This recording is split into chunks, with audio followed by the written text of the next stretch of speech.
Light a campfire and everyone's a storyteller.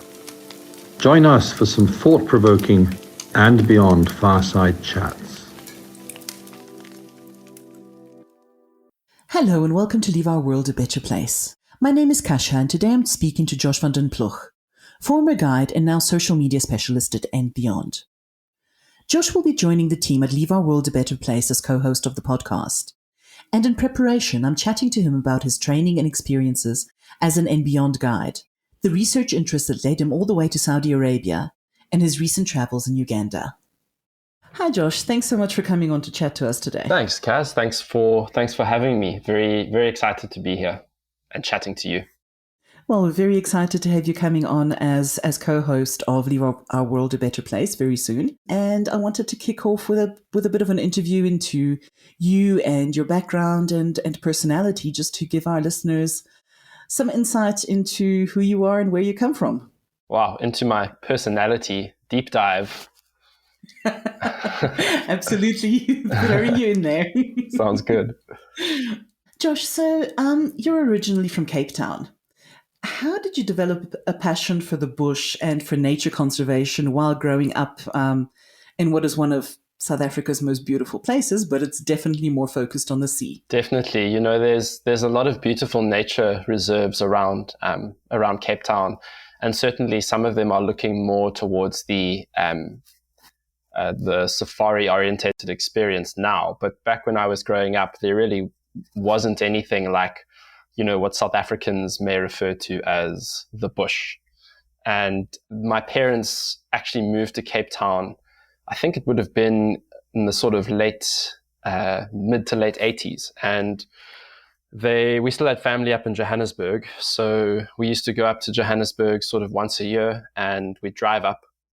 We'd load into the car at like 2 a.m, and my dad would drive us the 15 hours to Johannesburg. We'd spend a few nights with my grandparents and then head over to the Kruger Park for 2 weeks and, you know, just do a little self-drive safari through certain sections of the park. So that's kind of where I got my first introduction to the wild areas of South Africa. Yeah, and it was a great, incredible experience getting to spend time in some of the most beautiful and wild areas. You know, as a kid, it's hard to really appreciate what you're seeing at the time, but I was very lucky to get to experience that. I think your childhood experiences really do instill that kind of baseline passion for something, though. So, you know, if something really ticks your buttons or like grabs your imagination when you're a kid, it never really lets up. Yeah, precisely. Cool. So moving on, when you went on to study, you did a degree in biological sciences and marine biology. Does that play into the dual attraction for the bush and the ocean? And does your enthusiasm for nature conservation extend to the marine world as well? Definitely. You know, as you mentioned, Cape Town's such an incredible place. And although we don't necessarily have access to some of the wilder sort of nature reserves, so to speak, we do have access to wonderful marine nature reserves. And when I studied, I originally had no idea what I wanted to do. And so I kind of just did something that I thought I would enjoy and something that sounded cool. And I messed around a little bit in geology as well and got my degree in geology too. Yeah, it never really got me as excited as biological sciences did. And when I did my degree, for the final year, we had to write a thesis and do a research project. And depending on which stream of biology you went into, you had to choose, you know, 1 or 2 projects. And I ended up doing 2. And I got to do one of mine on the impacts of burning in savannas. And I did that fieldwork at Mfolozi National Park in KZN. And then I was very lucky to be able to do a marine project too. And that one was looking at, sounds a little bit gory, but I was looking at fish parasites in a species of fish, which is caught off the western, southern, and a little bit on the sort of eastern coast of South Africa. And so I definitely got, Yeah, I think I definitely was able to indulge my marine interests there as well, which was a lot of fun. Yeah, that's amazing. That's really the best of both worlds and both experiences, isn't it? Yeah, it really is. And I mean, besides the whole, besides studying marine biology, like Cape Town just has so much on offer from an ocean exploration perspective. There's some divers may say that the visibility down here is not always that great, and they're right. It's sometimes hard to find days where the visibility is crystal clear, but there's beautiful snorkeling sites, dive sites, lots of wildlife in False Bay and in Table Bay as well, to the northern side of Cape Town. There's incredible kayaking experiences you can do here where you can get really close to dolphins, sometimes even whales, sunfish. So there's plenty of marine stuff on offer for anyone who's interested in that side of things. Yeah, those Cape Town dive sites are still on my bucket list, but Oh, you haven't been? no, I have to get over that fear of the cold water first.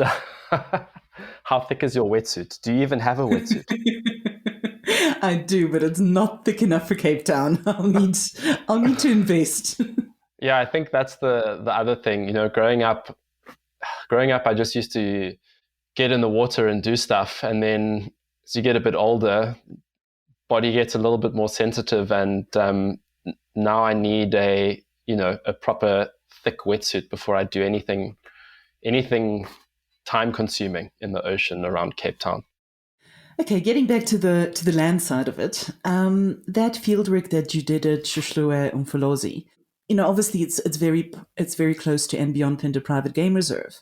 Is that when you first came across and beyond, or did you find out about the company in some other way? It's a very interesting question, actually. At that stage, I did not know about and beyond at all. I knew a few of the reserves around there, but I was so focused on Shushlua Mfolozi National Park during my studies that I didn't really have time to visit any of the other reserves. I actually heard about and beyond through a very close friend of mine, Daniel Fenton, who now lives in Australia.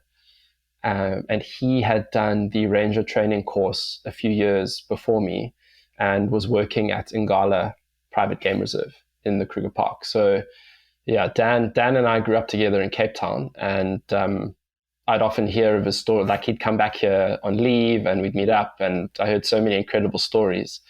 And he eventually put me in touch with and beyond and suggested that I do the training course to try and become a guide. Mm-hmm. He was very active on the rhino conservation side, wasn't he, at one stage? He was. He did a walk from Phinda to the border with Botswana to raise awareness and funds for, at that stage, our very prominent Rhinos Without Borders program. That's quite an achievement. Yeah, it was quite a thing. I think he was doing that walk round about the time that I was doing my training. I remember quite clearly as a trainee ranger at and beyond Kirkman's camp. I remember I had to go and fetch one of our managers who was landing at Hoedspruit Airport, just north of there. And I clearly remember sending Dan voice notes and just cheering him on and saying, well done. I think I can't remember what stage he was at, but I think he was about halfway through his hike, or his long walk, should we say, at that point. Okay, so the decision to apply for and Beyond's Nkwazi Ranger training course, kind of a natural move from the direction you were going into, but very, very far removed from the degrees that you'd been doing in terms of academia and that. Far removed from academics. Yeah. In some ways, yeah.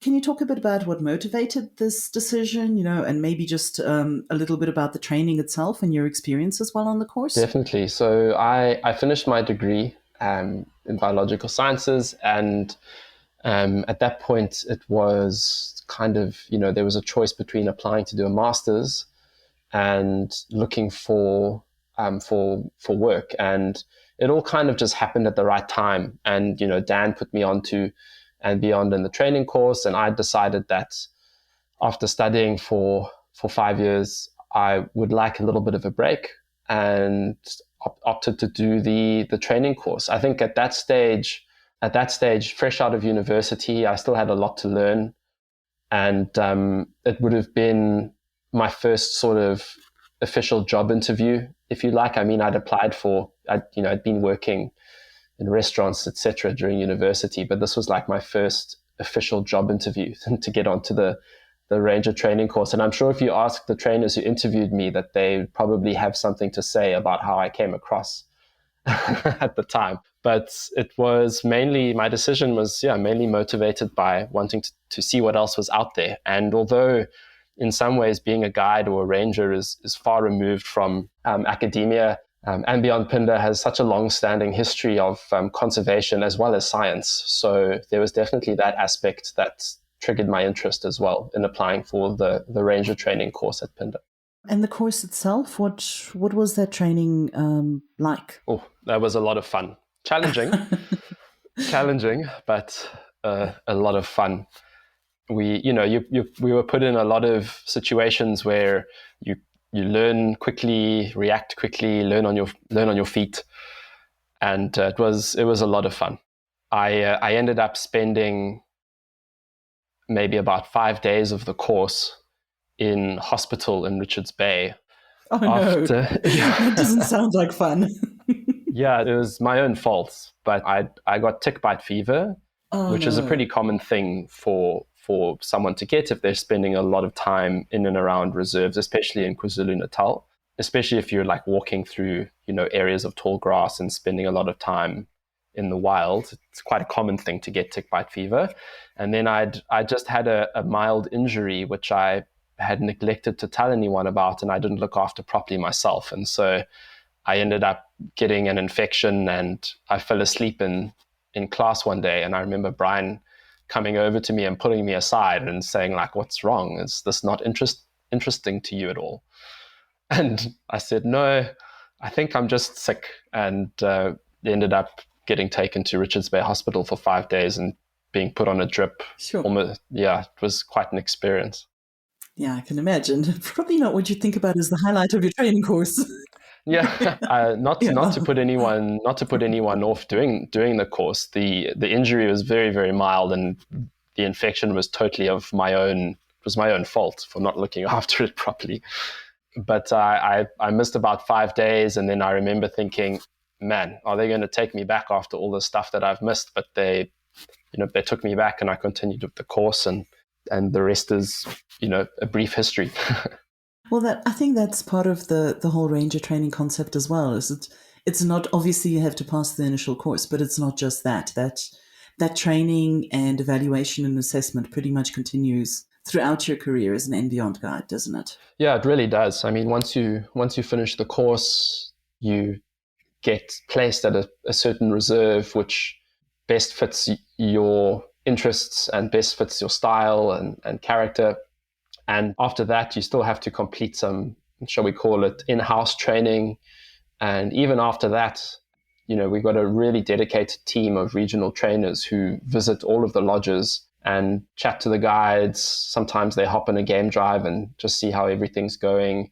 And it's really refreshing to have that kind of continual training, continual learning, so that you always feel like you're progressing in some way, shape, or form.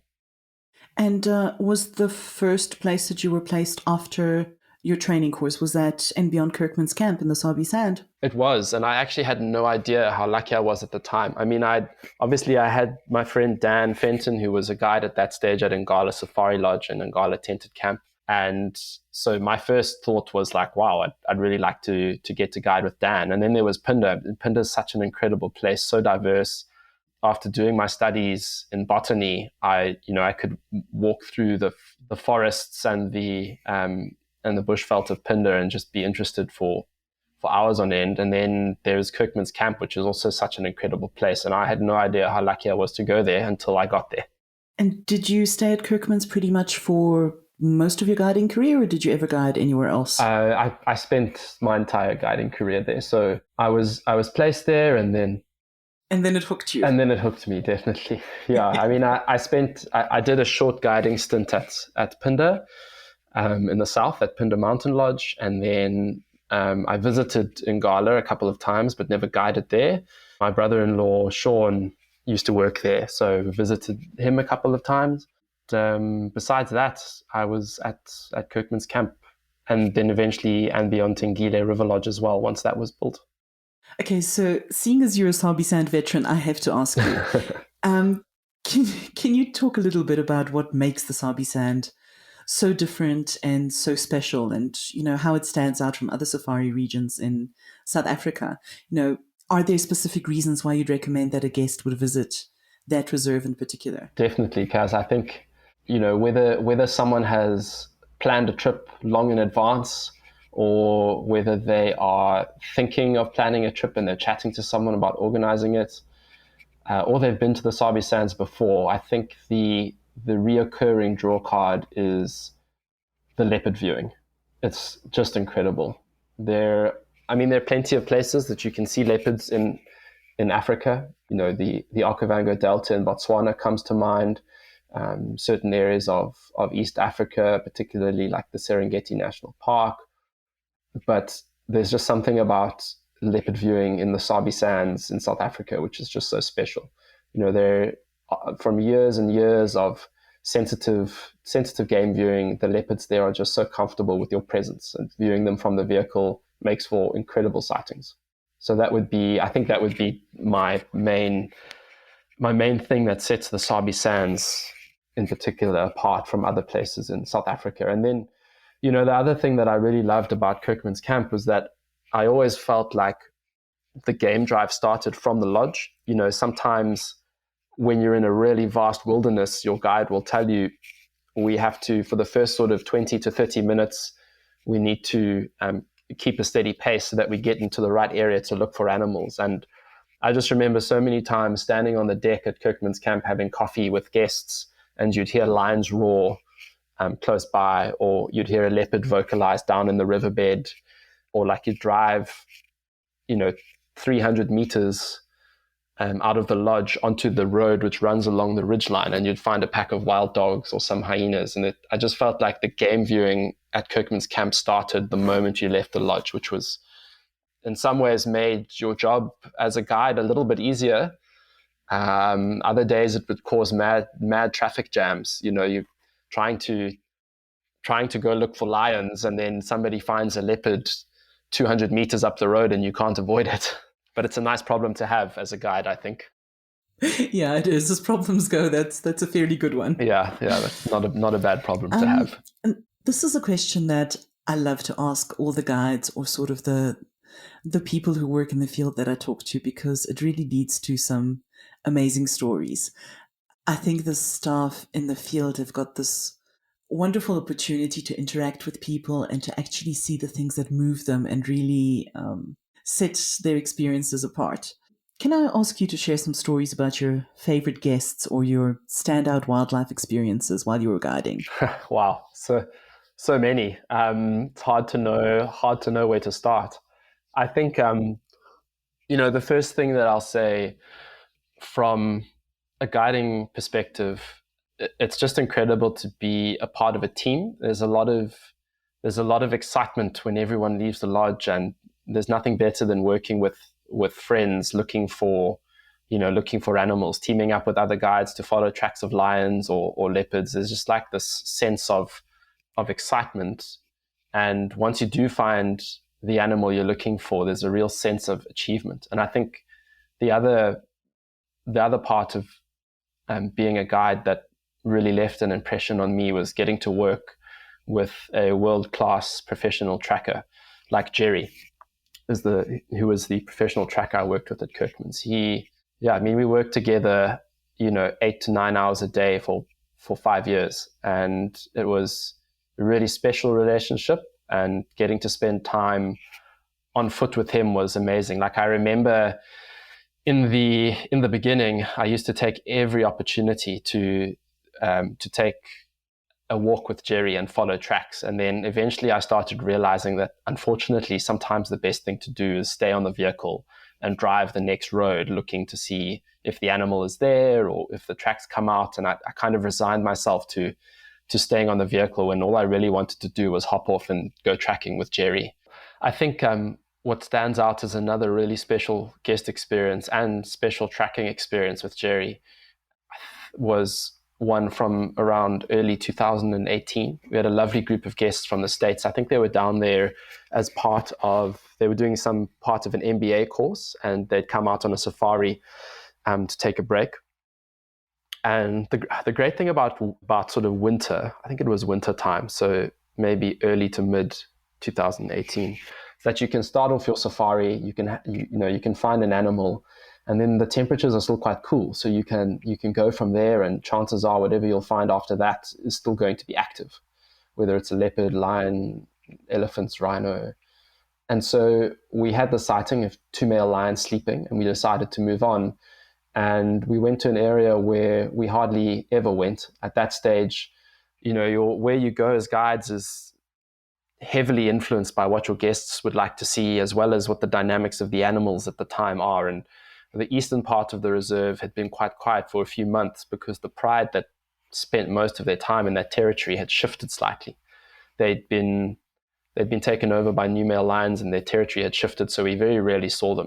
Kirkman's Camp is open to the Kruger National Park, so they were spending most of their time in the Kruger Park and not really where we were in the Sabi Sands. So we ventured out to the eastern part of the reserve, and I just remember trundling along, chatting to my guests, and Jerry tapped the top of the vehicle and told me to stop. And he said, "There's tracks of lions." And then he kind of hopped off, and he looked at me and his eyes were wide, and he said, "There's tracks of lots of lions." And so it was very exciting. I mean, immediately we knew which pride we thought it was. And I told my guests as much, and they got super excited. And we drove along the road following the tracks for as long as we could. And then the tracks did a detour off a game trail, at which point Jerry and I decided to track. So we left the guests briefly, told them that if they see or hear anything, they must call us on the radio. It won't be gone for more than 15 minutes. Please stay on the vehicle, all of that sort of stuff. And we followed these tracks, and there were tracks of male lions, female lions, sort of subadult cubs, and small cubs as well. And we followed these tracks, and I was walking ahead of Jerry, and suddenly he just grabbed the back of my collar and gave me a short tug. And then he tapped my arm and pointed ahead of me, and we just saw the back of a huge male lion with a massive mane melting into the bush ahead of us. It was at that point that we knew we'd finally found these lions. So Jerry said he was going to stay there and just listen to see if anything happens and make sure that they don't move. He moves sort of like 50 meters away and just listens from that distance. And at that point, I actually ran back to the car with my rifle in like a safe position across my chest. I was so excited. I just jogged back to the car, and in between like deep breaths, I told my guests that we had found them, and we raced there. As we got there, literally as we arrived in the sighting, after picking up Jerry, we saw them catch and kill a male impala. And then the pride was feeding, and one of the male lions came, and then all of a sudden there were 4 male lions feeding on this male impala. And it was just, from start to finish, one of the most epic tracking, finding, viewing, moments of my guiding career. I kind of find it absolutely amazing. Anytime I ask an N-Beyonder about a favorite sighting or a wildlife experience, anybody I talk to, they're always able to tell me a story in amazing detail, like you've just done. It just goes to show that when you've got a real passion for the bush, it doesn't matter how many game drives you go on. Those experiences, like you've just described, are always going to live on in your mind in technicolor detail. No, 100%. It's, they sit in there, and they just create such beautiful memories that you'll never forget that. And like in terms of the experiences you can have, it's not always about watching, lions or watching them catch things. There's other moments that sit in your mind, like watching a herd of elephants cross a river with just the sounds of birds calling around you, watching a sunset on top of some granite rocks. There are all these moments that they don't have to be the most insane sightings. They're just these like special memories, which, you'll never forget them. I'm sure that A comment that you get to hear a lot is guests always wish that they could live on the reserve like the guides do. Yes, for sure. What is this experience really like? Is it all that it's cut up to be, or what's it like? Yeah, it's a great question, and we definitely do have that. I think for a guest coming on safari, it's often a dream of theirs, and so it's just such an epic experience, no matter which way you slice it. And I think there's lots of, from a guide's perspective, from anyone's perspective, living at the lodge, there are a lot of pros, and there are some cons too. I think being in a wild space is really important. There's lots of studies which have been done that just show that being in and around nature, or making sure that you spend a decent time in and around nature, is really rejuvenating and really important. And it doesn't have to be, a lodge in the middle of the biggest nature reserve in South Africa. It could be something as simple as making sure that you get out to the local park or forest, or hike up the mountain, or spend some time on the beach, whatever it is.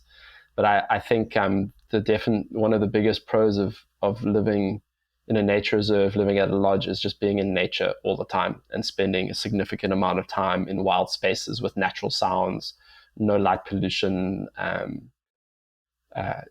like not great cell phone signal or Wi-Fi. It sounds like sometimes it can be a frustration not being able to communicate, but in retrospect, being in a remote area with poor connectivity is actually a blessing these days, I think. Yeah, it can be, definitely. So yeah, that's definitely one of the pros. In terms of cons, yeah, I mean it's an interesting one, because you work a specific cycle, 6 weeks on, 2 weeks off. And in one way, that's fantastic, and then in other ways, it can be quite challenging, because your close friends at home are never really off when you're off. And I remember when I was first in the Ranger training course, Graham Vakale said to us all, like, why do you want to do this? Why do you want to become a guide? And of course, everyone said, oh, I want to. I love animals. I want to see incredible things. I love being in nature, all that sort of stuff. And I remember Graham basically told us, like, to stop lying. Tell me, yeah, because if you're just here for the nature, and if you're just here to see beautiful things, it's going to get old. Like, it's going to get old quite quickly. You need to have something else that keeps you going. And at the time, I thought to myself, cool, I'm going to work 6 weeks on, and then 2 weeks, I'm just going to surf nonstop. The problem is that every time you have your 2 weeks off, there needs to be waves, and there weren't always waves. So oh, no. that was another con, is coming home, and there weren't always fantastic waves to catch. There was sometimes periods there were sometimes flat periods where there wasn't a single wave to be had in all of Cape Town. So anyway, I found other things to keep me going. It's like any beach holiday. The weather is always the best on the day that you have to leave to go back. Yeah, precisely. Exactly. Josh, circling back to the leopards that we spoke about in the Sabi Sand, and also basically your interests and, your studies, your research. I know that during your time at Kirkman's, you initiated and worked on a project to create an ID kit for leopards in the reserve. Can you talk a little bit about, the project, how the idea for it came about, and why it's actually so important to be able to identify and track those individual animals? It's a great question, Kaz. I think it's hard to work in the Sabi Sands and not become passionate about leopards, because you just have such incredible moments spent with them. And over the years, you rack up this time spent with them where you see them doing all of the stuff that you'd probably never see them doing if you didn't get to spend that amount of time watching them. And so you just develop a real passion for it. And when I first arrived, there was an identification kit, and we hadn't done one. We hadn't created one for a while. Turns out that because the leopard population is always shifting, that this is actually something that needs to kind of be done quite regularly. But myself and Matt Smith, who was working with me as a guide at the time, we put together an ID kit so that we could better identify the leopards, and that we could also share the story of the leopards with our guests. And I know that Dylan Royal is currently working on an exciting new leopard kit for Kirkman's Camp and Tinkile River Lodge at the moment. But it's important to walk the fine line between speaking in anthropomorphic terms and telling, the stories of animals as they are relevant to their habits and their biology. And I think that having a leopard ID kit and being able to identify the different individuals properly helps you tell their story of like which female had cubs, why she may have lost the cubs, or where did those cubs go once they became independent. How are the male leopard dynamics shifting? Why are they shifting? What are the ages of the different leopards, and why might one male be ousting another one, and what does that mean for the females and their cubs in the area? So there's just so many interesting stories about leopards that you can pull out of being able to identify the specific individuals. And we were also very involved with Panthera, the big cat conservation company, well known throughout the world. They do a lot of great big cat conservation the world over. But their project in the Sabi Sands is one of the most successful and one of the most long running. And it relies on guides identifying leopards and entering data on the leopards. So they have this really handy database that you can enter the information on, and you have to identify the individual. So that was one motivation for creating this ID kit, to assist our guides in IDing the leopards and making sure that we get the most accurate data to Panthera. So there's that. And then you can also fill in data like obviously where the individual was seen. Was it a female with cubs? Did she have a kill? If so, was the kill stolen? Was it stolen by lion, leopard? Was it stolen by hyena? Did she hoist the kill? What did she kill? Was she mating with a male? Which male was she mating? Like all of this incredible information that can then be used to run studies and statistical tests to further leopard conservation. So that was one of the main motivations behind creating that ID kit. It's a pretty fascinating project. I know you've had a longer sort of relationship with Panthera as a result of that. I think at this stage it's kind of a pretty good lead in to talk into some of the other projects that you've done with Panthera, the more recent one. And I know that this happened sort of during COVID and during all the lockdowns that were going on. So that was pretty challenging. But on the back of the leopard ID kit work you did in the Sabi Sand, you were invited to travel to Saudi Arabia, I think it was last year, and to work with Panthera on a project involving the endangered Arabian leopard. I honestly, before I heard about that, I didn't even know that there were leopard in Saudi Arabia. So I'd really love to hear. I'd love to hear a little bit about that. Yeah, to be honest, I had no idea either. I knew that there were leopards in Oman, and I had heard that there were leopards in Yemen. So, it stands to reason that there should be a population in Saudi Arabia as well. But to backtrack a little, that was sort of while we were still in lockdown, and the director of Panthera's leopard program, I'm not sure if he still is, he may have a different title now, but at the time, Guy Baum was the director of their leopard program. And he was visiting the Sabi Sands, and we met up with him, chatted to him, and Matt Smith was actually leaving the lodge at the time, and Guy had kind of chatted to him about this potential opportunity in Saudi Arabia. And I actually, I was staying at the lodge, so I wasn't involved. And then we left the lodge and moved back to Cape Town. And sometime, I think it was like right before Christmas, I got an out of the blue voice note from Guy asking me if I'd be keen to go to Saudi Arabia. And of course, I was immediately keen. It kind of, obviously it was a tricky time for a lot of people, but it was a great opportunity. So I certainly didn't want to pass it up. And it also kind of, I think it ticked a lot of my boxes in terms of like dream jobs, hiking through mountains, setting up camera traps, job that involves the outdoors plus exercise plus conservation is perfect, right? So yeah, so we ended up going to Saudi Arabia and helping Panthera set up their camera traps in a mountain range which runs sort of along the peninsula, along the Arabian Peninsula, and it was unbelievable. I think not many people associate Saudi Arabia with mountains. Yeah. or that You part think of the it's all, world at all. you just think You desert, think right? it, yeah, exactly. But I mean, in reality, everything I read about the country, you figure out there's actually quite a lot of mountains and a lot of really rough, rocky terrain.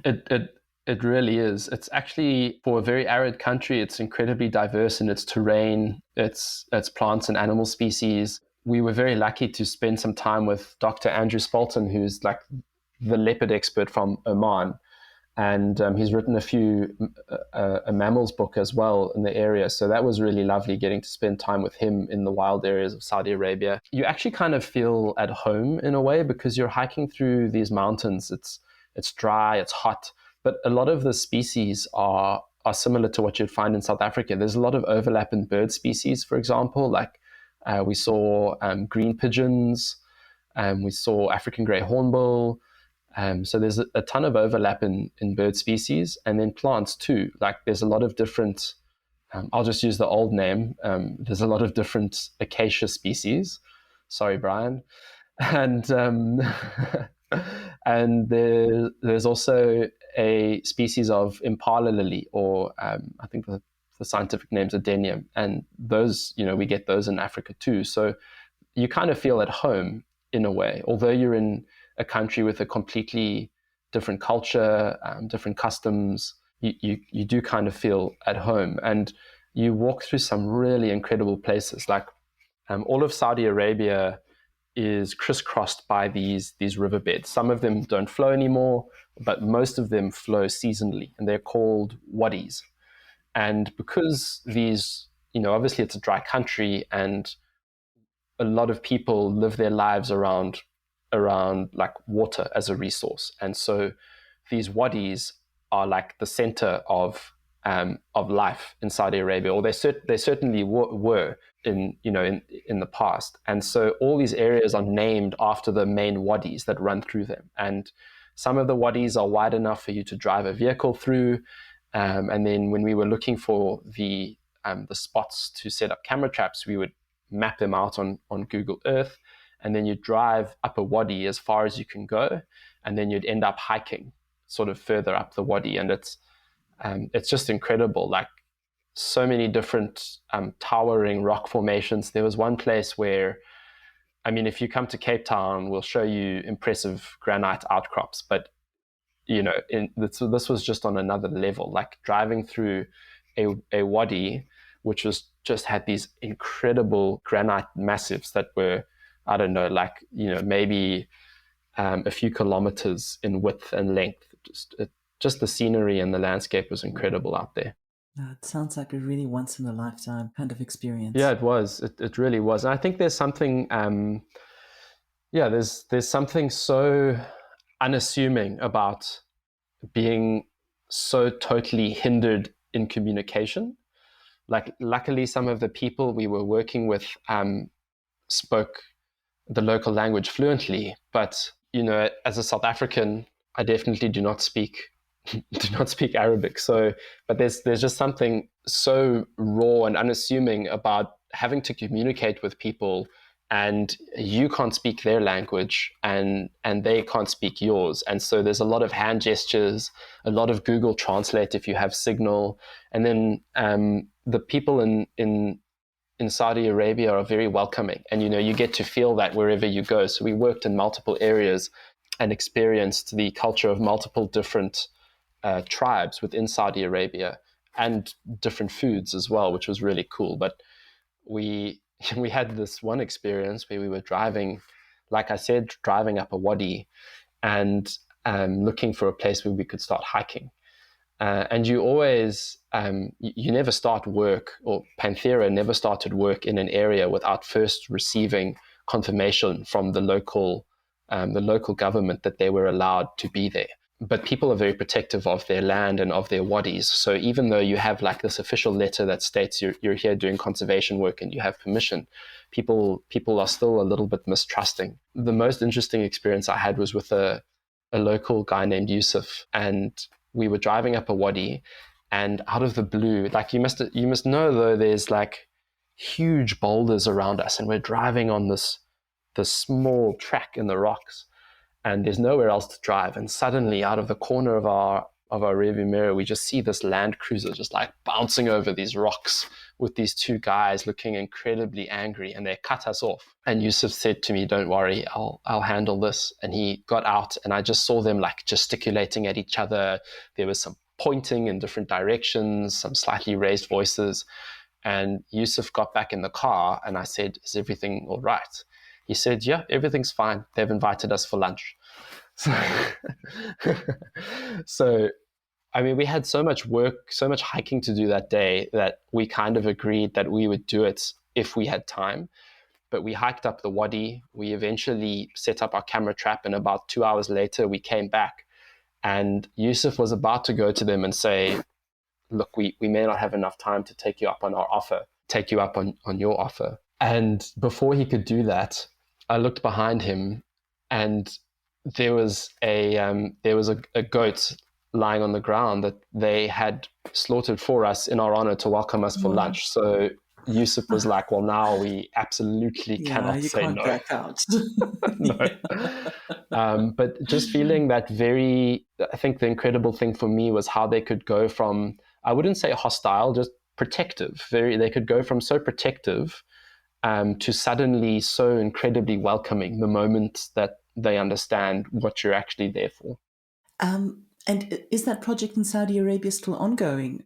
Sort of what stage is it in? Are they still gathering data? Are they analyzing it? What's the status of that? Yeah, so they're kind of, it's an ongoing project. I don't know all the finer details, as I just worked briefly as a field technician. But when I left sort of in March, was it April in 2021, they hadn't found a leopard yet. There's lots of other promising signs of wildlife like Arabian wolf, caracal, porcupine, some ibex as well, which was really cool. But they hadn't been able to find a leopard just yet. So hopefully sometime, I think they're still busy surveying different sites along the peninsula. And so hopefully sometime soon they manage to find presence of a leopard. Okay, Josh, circling back a little bit, back to your time in the Sabi Sand. I know you mentioned that you did, the trip with Panthera happened after that. But I know you were in the Sabi Sand at the time when, sadly the whole COVID pandemic began and lockdowns and travel restrictions hit around the world. It must have been just so incredibly surreal to be in this game reserve, which is one of the most well-known and the most popular in South Africa, if not around the world. And I mean, the Sabi Sand's got a pretty dense selection of lodges, and it's really, really well managed, but there's lots of game drive vehicles, lots of guests all the time. And suddenly all of that was just cut off. What was it like being there without any guests, without any of that going on, Did the behavior of the animals change at all, or was that a bit of an urban myth?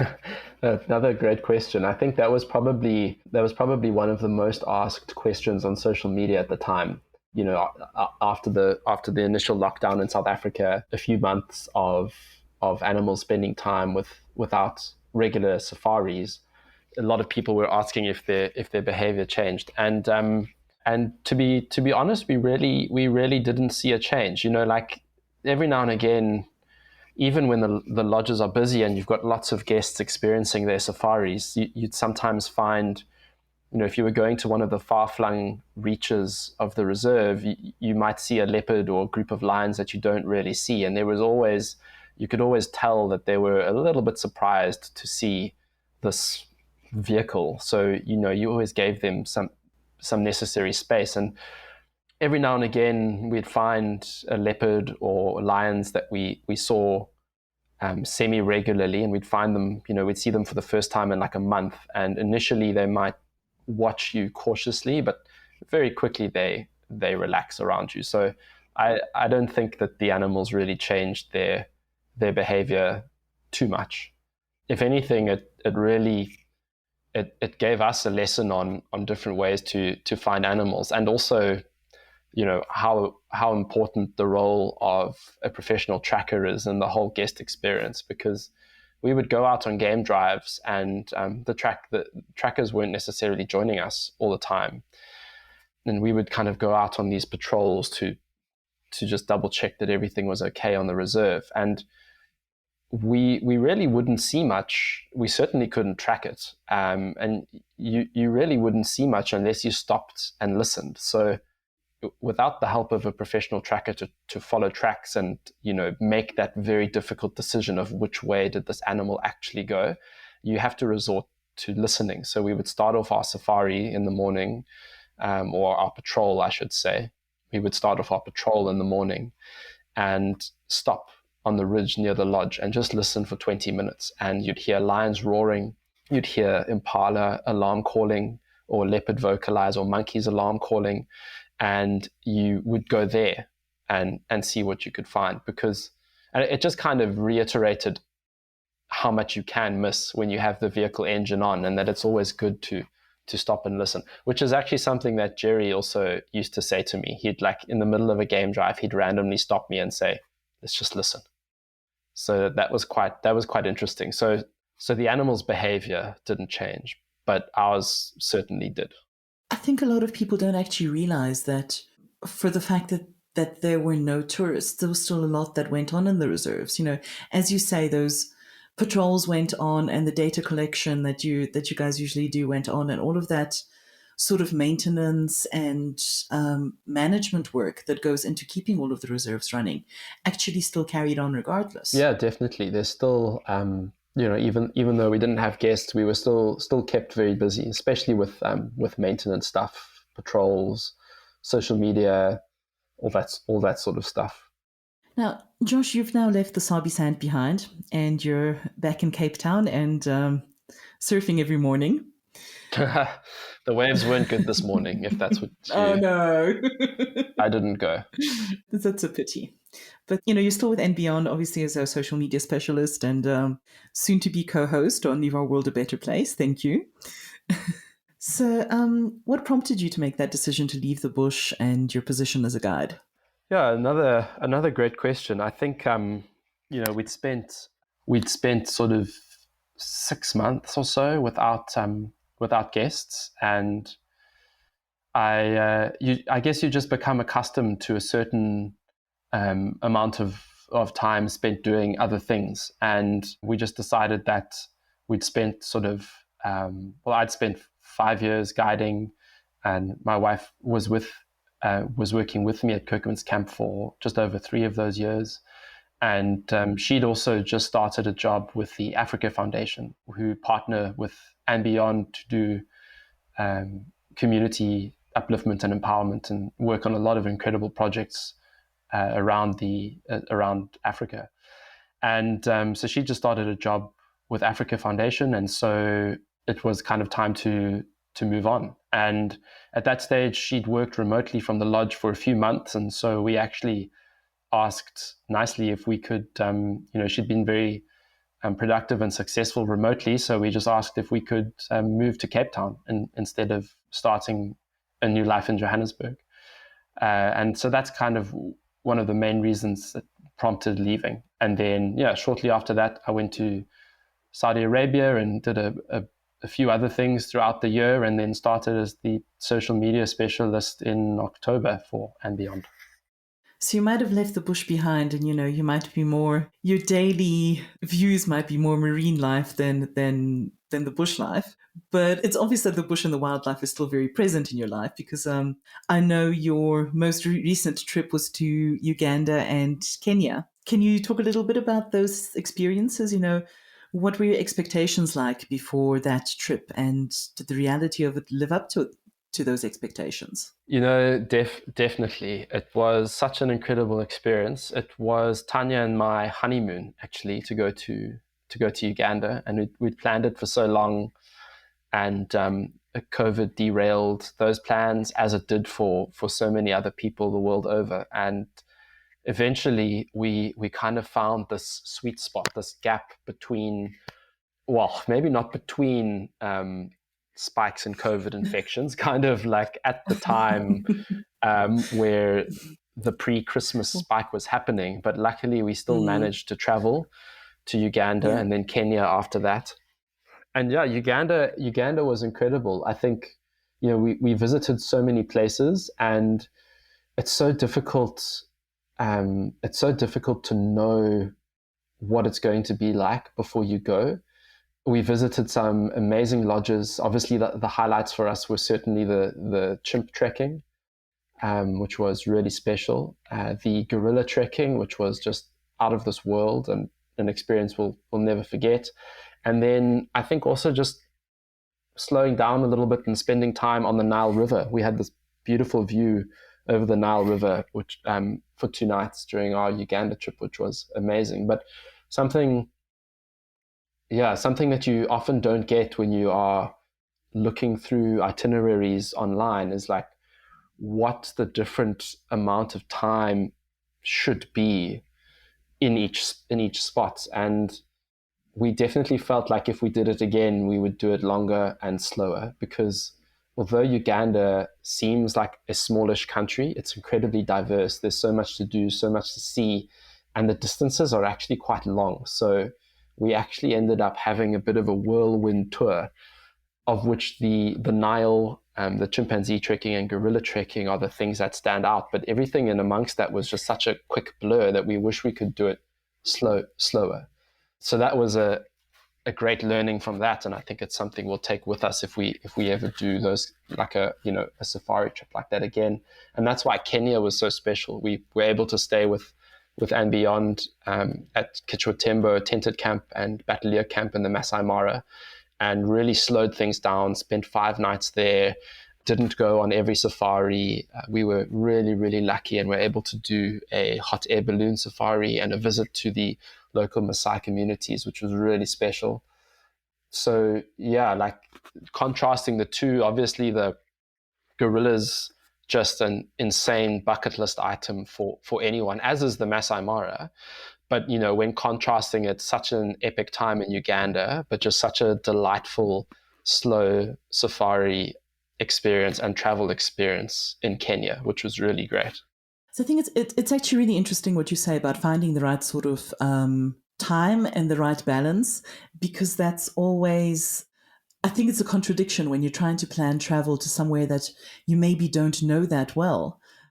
It's always that sort of push and pull between trying to see all of the places that you want to see and actually giving yourself enough time to explore each of them in depth. And I think it's quite an important lesson to learn. Yeah, definitely. And I think there's more opportunity for that now. Throughout the world, people are starting to return to offices, and some people aren't. Some people are working better from home. Other people insist that, the office environment is the best for them. But my thoughts are like, obviously you don't have a ton of time to travel, and so you want to fit in as much as possible, as quickly as possible. But if you work a remote job and all you need is an internet connection, I would so recommend extending your travel and just working remotely and being in the space that you're traveling in if you can, because I just feel like if it's too fast, sometimes you can feel like you're not able to immerse yourself entirely in the experience. And that was the really big contrast for Tanya and myself from Uganda and Kenya, is that, we spent 9 days driving around Uganda, which was incredible, but there were some places where we would have loved an extra 2 to 3 nights. And then we were able to fully immerse ourselves in the Masai Mara. And so, yeah, like these days where people are working remotely, if you're traveling and you feel like you don't have enough time to actually really enjoy your destination, I would definitely recommend asking to work remotely for an extra week or 2 and actually taking the time to enjoy the travel. Because so often, if you're only getting a little bit of leave in the year, or you're working and really stressful up until the point where you leave, a 9-day holiday of driving to a different destination each day is not going to rejuvenate you. Absolutely. You're completely right. And then you add on top of that traveling with COVID, which is quite stressful. I mean, it helps having someone like a travel specialist from and beyond to help you plan things, but there's a certain amount of stuff that you just have to do yourself. And if you're not used to doing that, it can be very, very stressful. And also, I find sometimes people don't refer to things in the same way. Like a document will be called the travel receipt, and then someone will ask you for like proof of travel, and you're like, I don't have that, and that is quite stressful. But I think preparing oneself for travel during COVID and just taking the time to really make sure you have all of your boxes ticked is another important thing to consider. It's strange to be in the other position because as travel specialists, we're always giving that advice to our guests, but it's kind of a little bit different to be in the opposite situation where you're the one traveling and having to sort of tell yourself, hold on, maybe I actually need to ask for help here. Yes, no, exactly. And I think, that was an interesting experience for me as well, as being like the sort of main. I mean, obviously we had someone who booked things for us in Uganda, but there was a lot of self-organization which needed to happen, which it was a lot, but worth it. So what's next for you in terms of travel plans, and what destinations are still on your bucket list? Wow, that's a very tough question. I think. Come on, try and focus, narrow it down. Yeah, sorry, there's lots of different things running around in my mind. I think definitely high on Tanya and my bucket list. Can I choose a couple? Is that okay? Yes, of course, absolutely. I think really high on our bucket list is a proper trip to Australia one day. I don't know if we'll maybe one day move there. Maybe that would be a better time to do something like that. But Australia has so much to offer in terms of wild spaces, wilderness areas, places with really deep historical and cultural significance that are just, really, we would really love to explore those. So Australia is definitely up there. And then I think a trip to Chile would be unbelievable for both Tanya and myself. Obviously, and Beyond has Vera Vera in the Lake District of Chile. But my sense is that there is so much more that Chile also has to offer. It's such a long, thin country that, at all those different levels from the north to the south, there's so much diversity and so many incredible landscapes. And after, when you live in the city, I think sometimes you just long for expanse, just sheer expanse. And I feel like Chile really has that. Patagonia, Atacama, the coastal regions, the Lake District.